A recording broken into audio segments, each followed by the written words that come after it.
I am joined by my good friend, Dr. Richard Scott. Hello, sir. Good evening, Andy. Now, I'm going to jump straight into this because a while ago I asked you about methadone. Not for me personally, just to clarify, but because I've had quite a few interviews where the topic of methadone has come up. And it's one of those things that, well, I think I know what it is and I think I know what it's supposed to do. And then when I reflected, I realised I actually don't know what it's for. I don't know what it's actually supposed to do, how it's supposed to work. When would you do that? So I thought, well, who can I ask? Well, I do know the good sir, Mr. Richard Scott, previously GP for quite a while. So I asked you to have a bit of research because I think it is one of those. I know we've talked about various things. I mean, we talk about drugs of varying kinds and addictions and all that sort of stuff. But methadone is quite specific, as you shared a little while ago. So I just thought it'd be interesting, to be honest, to find out more about it. So I don't need dosages because I'm not a doctor. But when would it be applied? When would it be bad? What does it do? What is it? And when would anybody need to have it? Well, thank you. And I'm grateful. It's good to have suggestions because otherwise I've got to think up what or find something in the paper. So when you suggested methadone, and that's really good. I think you'd said you'd had chats with ex-prisoners. It's something like 5 conversations in quick succession with like God was really prompting to say, let's look into methadone. Absolutely. I'm going to answer, what is it? Why does it remain so important? A bit more information. So it's just interesting what you said. I don't know much about methadone because it's exactly the same question I asked myself when I started in general practice in Margate in 1998 because we'd had no training in medical school on drug addiction, none whatsoever. And I might say in my year as a trainee, I'd had no training on drug addiction. And then suddenly there I am in Margate having prayed, and the Lord answered this prayer. I prayed, Lord, I want to work in a poor area on the coast. And within 3 weeks, he provided this job in Margate. Heather and I job shared. And I was thinking, well, that's good, poor area on the coast, but there's a lot of coast and there's a lot of poor areas. Why Margate? And then the answer came literally day one. Drug addicts poured in to my clinic door. And I was having to think, my goodness, wow, okay, what am I going to do for them? So, and it rapidly became clear that there were 2 aspects. One was the medical aspect, which often involved methadone. The second was these guys need more than this. And this is a separate conversation. I want to get them on alpha and properly change their lives. So that was sort of really the focus of 10 or 15 years of work. But back to methadone, the reason I was so sort of challenged by it was you're facing with people and they say, well, I need some methadone. In other words, can you restart it? Or I've literally just come off heroin. I don't want the shakes. I don't want all the problems that you get coming off. So can I have some methadone? So you're starting something. Other people, the dose needs titrating. If I'm doing well, can we begin to reduce the dose? You then work with drug agencies who say, oh yeah, that's great. I'm glad you got this person on, but make sure you reduce it over the next few months. Then someone has a relapse. They either go to prison or they take heroin on top, which we'll come to in a moment. Then you have to up the dose. So it's quite a business. Plus, it was unbelievably irritating at the beginning because we had to do everything twice on the computer and handwritten prescriptions because it's a controlled drug. So that was my life for ages, having to do both. But it was a real challenge because I really wanted to help these guys. And we saw some drug addicts come to Christ. So it was very good on both aspects, really. But a little bit more about methadone, because this is obviously a talk for our listeners and yourself, not for medical students or young doctors. So what do we need to know? It's probably not that advanced for that sort of training.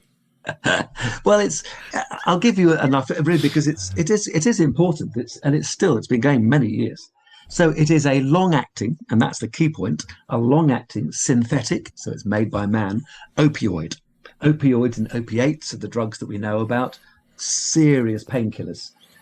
We can think of the ones that are illicit, heroin, for example, morphine, which can be illicit or prescribed by doctors, oxycodone, massive problem with addiction in America with oxycodone. So many thousands of people dying from overdoses in America every year. Oxycodone's a massive drug and a massive problem. But the reason all these things, including methadone, are important is because they are such powerful painkillers. Now, therefore, methadone, you might imagine, could be used to treat pain. And indeed it can. But it isn't, because we have other painkillers for that. It's used in opioid addiction, how to get people off other more dangerous opioids. And the way it works is all of these things, heroin, morphine, morphine, oxycodone, methadone, bind to opioid receptors in the brain. So if you take an opioid, whether it's by mouth or injection, or then it goes straight to the brain through the blood, binds to the receptors, and you get this euphoric hit, which is why people take it. And methadone, of course, being an opioid, binds to the same receptors, but without giving you the same hit, because it acts very slowly over 24 to 36 hours. It's not an instant effect. Now, that's really important. Therefore, it doesn't do the same damage that, say, for example, heroin does. How do you take it? Well, it's a pink liquid, and you take it in controlled fashions or amounts, usually from drug clinics, although GPs, if they have some interest and ability, can also prescribe it. And it stops the cravings for heroin and all the withdrawal symptoms when you're coming off it. So say someone comes off heroin and they're desperate, they're coming into clinic, you'll see the anxiety, shaking, pacing around the room, muscle cramps, diarrhea. And at that point, we know they're in trouble. We need to get them on some methadone without giving them the hit and without the dangerous, uncontrolled use that heroin gives. So, for example, really big issue, someone goes to prison and they lose their tolerance to heroin, because that's a big issue. And when they come out, they're sort of effectively, to use a term, a heroin virgin. And if they suddenly go back on huge doses of heroin like they were on before, they'll drop dead from respiratory depression. Wow. What they need is a controlled dose of something like methadone to stabilize them so they don't have the symptoms, and it's also not so dangerous. So how can you use heroin? How can you use methadone? That's a slip of the tongue. How can you use methadone? How do we use it as doctors? Well, in two ways. It's either a maintenance drug, keeping the person off heroin but giving them the same dose of methadone. These are people who failed for years to get off heroin. To be honest, we think they'll never, ever get off it. And drug clinics will say, look, just keep them on the same dose of methadone. It's not perfect, but it's an awful lot safer as a safe substitute than being on the heroin. Or, and this is much more common, as a detox, where we give them a methadone dose and then slowly reduce it over time to wean people off opiates completely. That's the most common and the most satisfying thing to do. And that way you don't just have one opiate, if you like, or opioid replacing another, aiming to get off the drugs completely. Now, you might ask, because you're a smart chap, Andy, it's Sometimes. An opioid. And if you're simply replacing one opioid with another, is it completely safe? And the answer is no, it isn't. These are all inherently dangerous drugs, so it's not completely safe. And if you take it with other depressant type drugs, alcohol, benzodiazepines like diazepam, it can lead to a fatal overdose. And it's also habit forming. It's got side effects: nausea, vomiting, constipation, drowsiness, sweating, dry mouth. And I might say, this is really interesting, awful teeth. If you've seen drug addicts who've been on either heroin or particularly methadone for many years, they've almost always lost all their teeth by about the age of 40. Because A, methadone is very sweet. B, when you're on methadone or other things like heroin, it damages and dries up the saliva. It damages the salivary glands, dries up the saliva. Saliva protects our gums from caries and dental issues. So if you're on this stuff, then you get dental problems. Plus, they get sugar cravings. So it's a triple hit of sugar in the methadone, damaging the salivary glands and sugar cravings. And they have awful teeth. And you'll see people coming in with much younger than yourself with what I call old man's gums. You know, people who've lost their teeth. My mum, if you put in false teeth, you have bone resorption from your mandibles, and you get these sort of what I call old man's gums. So it's, it has its side effects like any drug. And it's risky if you take it with other drugs, particularly alcohol and benzodiazepines. Now, you do need to titrate it. Watch the dose. Highly dangerous if you give too much methadone, even though it's a slow-acting thing. Because it's slow-acting, if you keep taking it, particularly if people take it too rapidly, then it can just build up, and that can cause fatal respiratory depression, a bit like a heroin overdose. But it's much, much less common. Over time, people develop tolerance to it, so you need to increase the dose. They also get dependent on it. And of course, you want to keep it away from kids and pets. Very, very dangerous in that situation. Here's the thing that we used to find, though. People can misbehave on methadone. You can take heroin on top. It's not a blocker. And we'll come to that in a second. So people think, I've had some methadone, that's okay. And then they're offered heroin at a party or from their mate down the road. And that just gives you an extra effect, which is quite quite pleasant because they get free methadone from a clinic, then they get maybe some heroin on the streets. Methadone is staying in the body a long time. You're adding in another one. The top-up effect can be very dangerous because they're going well above what they're tolerant to. So that's dangerous. It's not a blocker, which is where, and Heather said to me before I did this talk, make sure you talk about Subutex. So over the last 15 years, we used to prescribe plenty of Subutex rather than methadone. Why? Well, it's buprenorphine. It's a type of opioid, but it's not what we call a full opioid agonist. It doesn't completely act as an opioid. It's only a partial one. Why does that matter? Well, it binds to the receptors, so it gives you the effect, if you like, of an opioid slowly, but with a ceiling effect, which means that if they go up on the dose, the effect comes down. So increasing the opioid effect tapers, the effect tapers off even if you increase the dose. So it's much less dangerous. There's less abuse with it, and it's much less dangerous in overdose. It's more flexible. You can take it at home. It's just a tablet. We used to prescribe it so much in clinic. And you can even add in naloxone, which you may have heard of a drug called naloxone when people have a heroin overdose and they're dying on the street with pinpoint pupils. Trained ambulance men will give them a shot of naloxone and suddenly the heroin effect is antagonized. Well, you can add in naloxone to Subutex and make Suboxone, which is a combined drug. So it's all very clever. Again, you've got to watch the dose. So I think the thing about methadone is it's still very useful. It's a very useful, slower acting drug, which helps to get people either off heroin completely or as a maintenance dose, because it's a safer, much more slowly acting opioid. It's a good drug. It's not perfect. It'd be wonderful to get everybody off all of these opioids. I get that. And that's where prayer can come in. We know that Jackie Pullinger doesn't bother using any of this stuff. She simply prays for the Holy Spirit to come into people. And guess what? They're completely healed. That's marvellous. In medical circles, we pray for people as well. But we have drugs to use as well. And there we go. Methadone. You mentioned blockers. What are they? I mean, I think there's something that prevents it from working, but that's probably not true. So, yes, so a blocker is something that if you give a drug which is a blocker, then heroin has no effect at all. Drugs like heroin have no effect at all. And it's not a blocker. It's not an antagonist. It's an agonist which works very, very slowly. So it's not a blocker. It has the same sort of effect as heroin, just much more slowly and in a controlled environment where you're controlling the dose. So it's not a blocker. And in that sense, it's not you might say not a perfect drug, but there we are. So wouldn't a blocker be the thing that fixes heroin because they wouldn't want to take it because it won't work? Or am I completely missing this?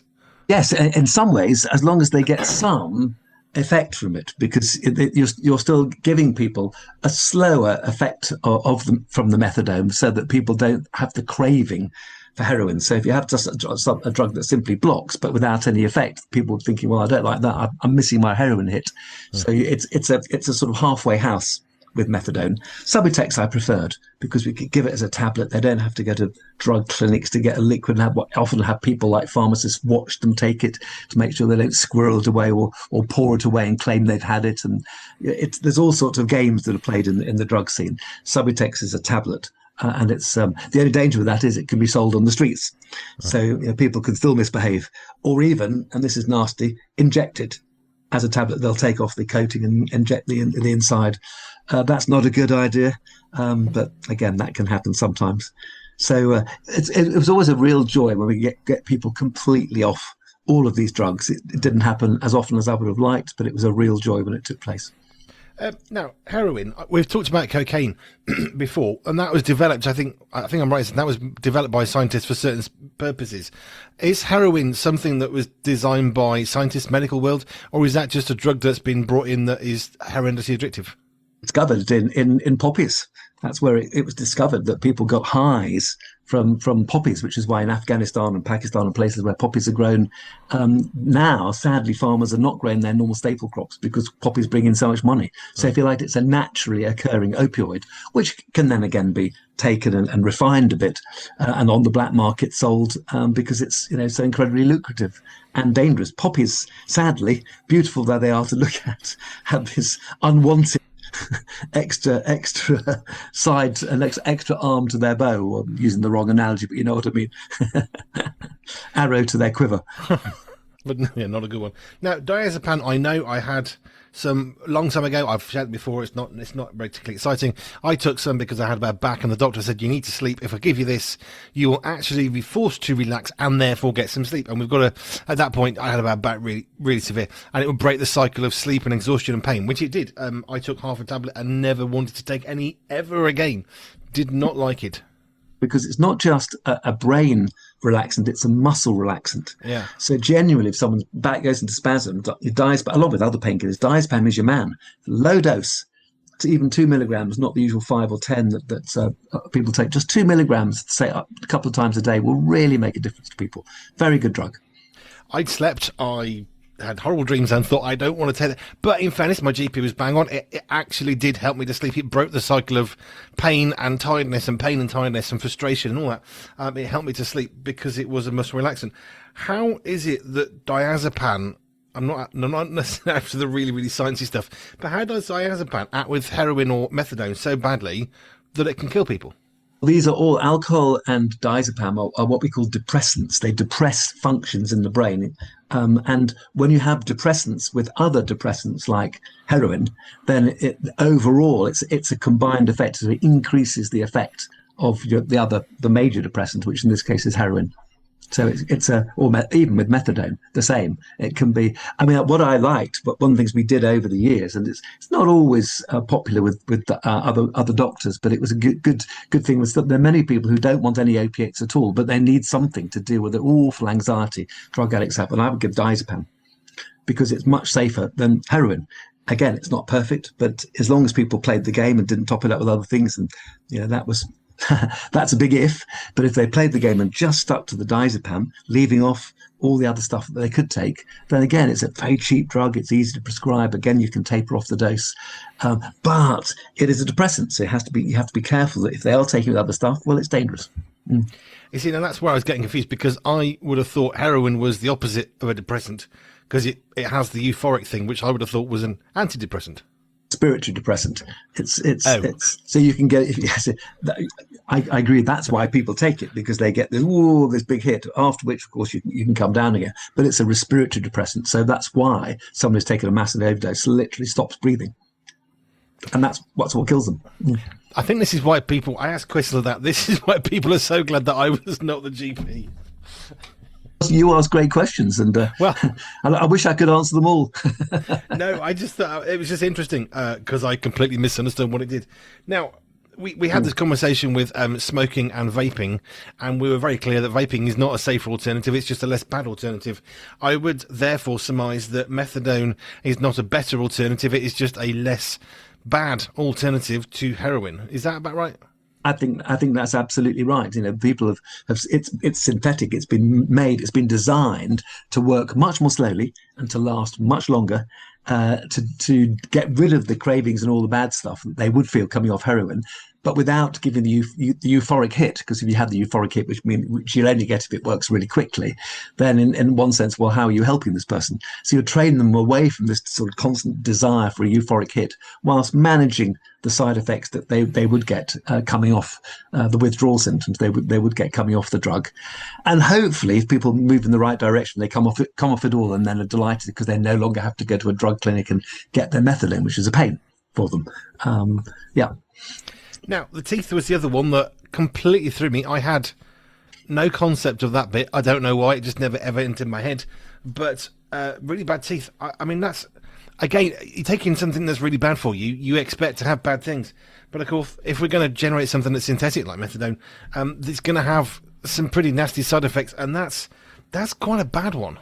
It is a bad one. I mean, you get the same from any of the other opiates will do the same thing. It's just that with methadone, it's particularly nasty because we're giving it to people. And it's not something I knew about until I kept seeing. And I remember saying to one of the drug addicts, why are your teeth so terrible? Black, pointed, just awful. constantly coming in with gum abscesses, which we then treat with antibiotics. Go to your dentist, and the dentist would take a few more out, and then they'd have sort of one or two left. And they said to me, what they said was, it's just very sugary, methadone. Okay, what I then learned by looking it up is actually it's not just that. It's the reduction in saliva that it causes by damaging salivary glands, and it causes this craving for sugar. So it really is a triple hit in terms of sugar, which will then cause this. Plus, if you add in a poor diet, smoking, which isn't good for your gums as well. It is multifactorial, but really it's a bad one, but it's not bad enough to stop them taking it, because the desire, the hit is so strong. Which is why heroin and cocaine, they are such horrendous drugs, because it isn't something you can just have a play with. It will grab you and not let go. Yeah, and the same with the ketamine that we mentioned a few weeks ago. Fortunately, not in everybody, but in a significant number of people. Only one other thing which really hit me was you're talking about oxycodone and the US in particular. People are dying. How do we get to a situation where people are just? I mean, I know there's a black market, but with the numbers you're talking about, I'm thinking that's got to be more than the black market, surely. Prescribed by doctors under a lot of pressure, I might say, from one of the particular drug companies, which has been it's been sued for hundreds of millions of dollars by patients. There's been a class action against this. I can't remember the name of the company now. There's been a class action because doctors were encouraged to prescribe oxycodone, prescribed it, then people got hold of it on the black market. People got addicted to it, so that's why they got hold of the black market. They wouldn't come off it, and suddenly an oxycodone epidemic took place, or has taken place, in America. And now they've got this awful situation trying to get people off it, because it is a dangerous drug. And it's it was pushed heavily by drug companies, sadly to the general public's detriment. See, I was so terrified of addiction that when I was prescribed almost forcibly, lovingly forcibly by my GP and my wife to take some sleeping tablets, had not slept for, 15, 20 days. It was a bad time in my life. But the reason why I was so scared was I had all these horror stories of sleeping tablets, addiction, you'll never sleep again. And it all starts to go round. Of course, I was so ridiculously tired, and the GP was with my wife saying, you need to take these. But I was terrified because I just thought, I don't want to be addicted to this drug. I've taken an opioid painkiller for a very short time. And again, I was so scared of ever consuming this thing that I needed for my back that I don't want to. But that's not necessarily a bad fear. Maybe I went a bit too far. I'm not likely to ever get addicted to drugs because I'm terrified of the things. Sure. And there is an addictive personality. There's no doubt about that. Other people are on drugs for a long time for good reasons, opiates for awful long-standing pain. But it's the saddest thing is when people take something like oxycodone for a short time, for a short-lived condition. I don't know, say sciatica or bad back, and then once the condition goes, carry on taking it because they like it. And that's the big mistake, So if people only take painkillers for a short-lived condition, pain, then they're very unlikely to get addicted because it's literally just dealing with the issue. It's when you then carry on once the condition disappears. And that's the mistake. And that's the addictive personality. And then all the horror stories take place. I feel for folk like that. It's not likely to be me because I just hate anything that I take that makes me feel different. I'm on beta blockers probably for life. I hate them because I know I feel weird and I don't like that. I prefer the heart thing with them than without. But also I don't like the idea of anything. I hate paracetamol because it's doing stuff. I know it's doing stuff. Actually, when my oldest son went in for a hernia operation quite a while ago, there was a chap on the ward who was very clear, and I had you can't not hear the conversations in a British hospital. Curtains, they're not sound stoppers, are they? Anyway, he did not want to have any drugs whatsoever. And they said, look, you're in lots of pain. We want to help you. Can we give you some paracetamol, all this and that? So I don't want any drugs. My body is not having drugs. So they had to try and help him and work with him. And I don't know what they did because he weren't there for long enough. But he was absolutely like, I am not taking any chemically created drugs. I will fight this or I will die, but I'm not going to keep living just because I'm on drugs. And he had such an aversion to them, which I've never personally seen before. No, it is interesting, and we've had patients over the years where you have to say, look, this is not forever; it's for a short time, but really, you'd be doing yourself a massive favour because I understand that. But if you're not careful, the the trouble, the pain that you're in, it's simply not worth it. Yes, you might think drugs aren't perfect. Well, fair enough, but pain is a lot less perfect. So, in that situation, you're just literally cutting off your nose to spite your face. Be kind to yourself. So I do remember the bad back I had. I was told by the GP, apart from other things, to walk, which I tried to do. But he said the only way we're going to fix this is with the painkiller. Because until you have removed the pain as an obstacle and you can force your muscle to work where it wouldn't work without the painkiller, you are never going to recover. Now, that took at least 6 weeks just to be able to sit up properly. But the painkillers did their job. I followed the advice, walked when I could, and all the rest of it. But I know now that sometimes there's a muscle pain that you need to push through. You need painkillers because your body's screaming at you. You can overcome it to a point. God gives us wisdom, and sadly, humans can misbehave. But for most of us, there are times when we need painkillers. I remember when I'd had one or two of my various abdo operations, and I was desperate for pethidine, which is what the drug they used there in those days, IV. When I was due it, I was absolutely desperate because I was in awful pain. And literally, as soon as it went into my IV line, whew, instant relief.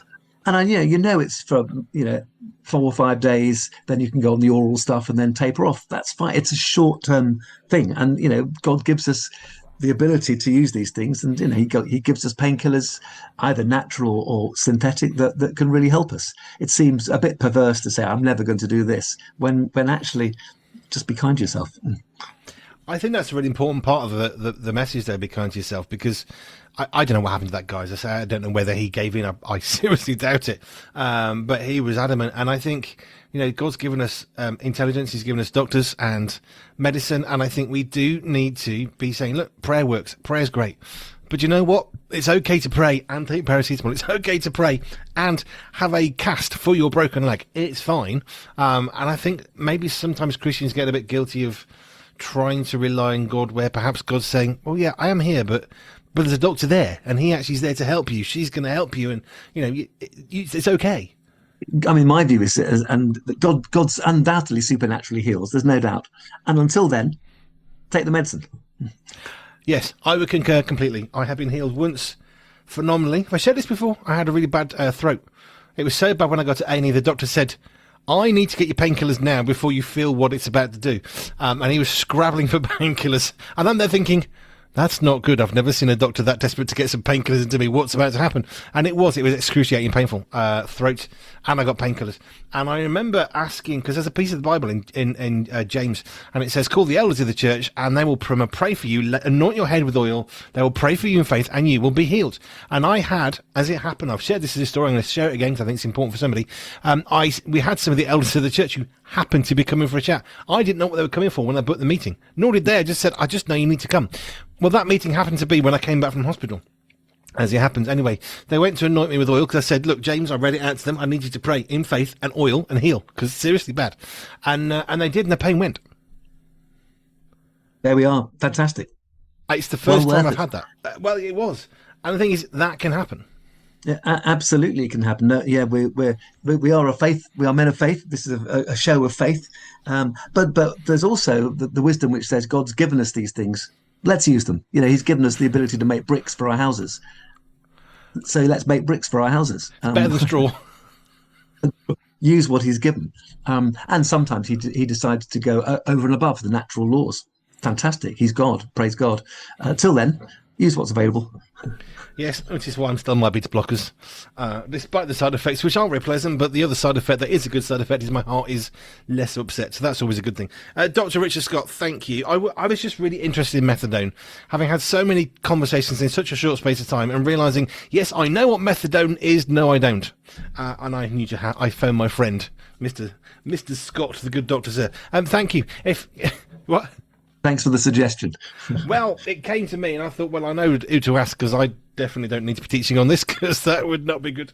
Well, it'd be probably good fun for someone somewhere out there. If you've got any questions or topics you are curious about, you can send them to Dr. Richard Scott via myself. hello@pure247radio.org, hello@pure247radio.org, or you can read Richard in the magazines.